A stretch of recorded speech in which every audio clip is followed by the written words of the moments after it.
Bonjour et bienvenue dans mon autre bibliothèque, le lieu où j'entrepose mes meilleures lectures.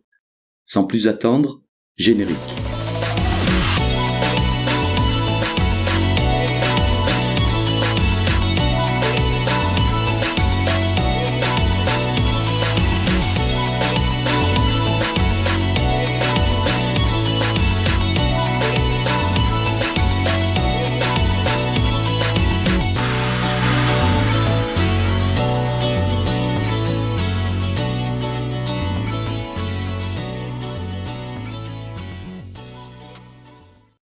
Aujourd'hui, j'ai extrait de mon autre bibliothèque un livre de Françoise Kourilski, Du désir au plaisir de changer, 4e édition, paru en grand format aux éditions Duno.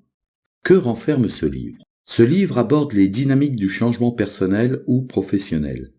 Ouvrage de référence en matière de coaching du changement, ce livre place l'humain au cœur de la réussite, y compris dans les milieux professionnels sans cesse en quête de rentabilité. Docteur en psychologie, diplômée de Sciences Po, Françoise offre aux lecteurs des clés pratiques, positives, permettant de tordre le cou à l'idée que la résistance au changement est un frein incontournable.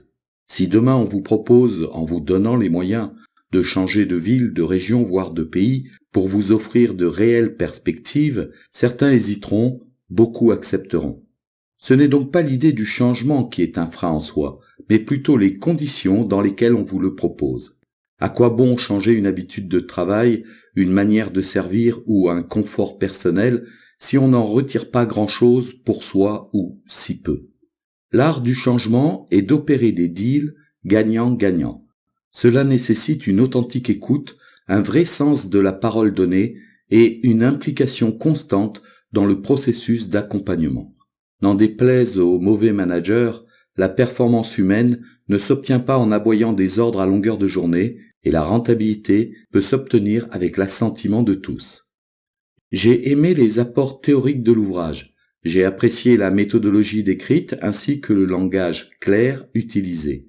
Les cas pratiques étudiés sont un vrai plus.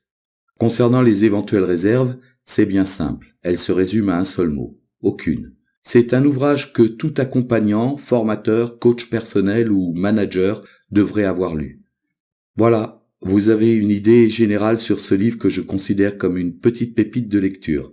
Il ne me reste plus qu'à replacer l'ouvrage sur son étagère, dans mon autre bibliothèque, et à vous souhaiter un agréable moment aux côtés de Françoise Kourilski.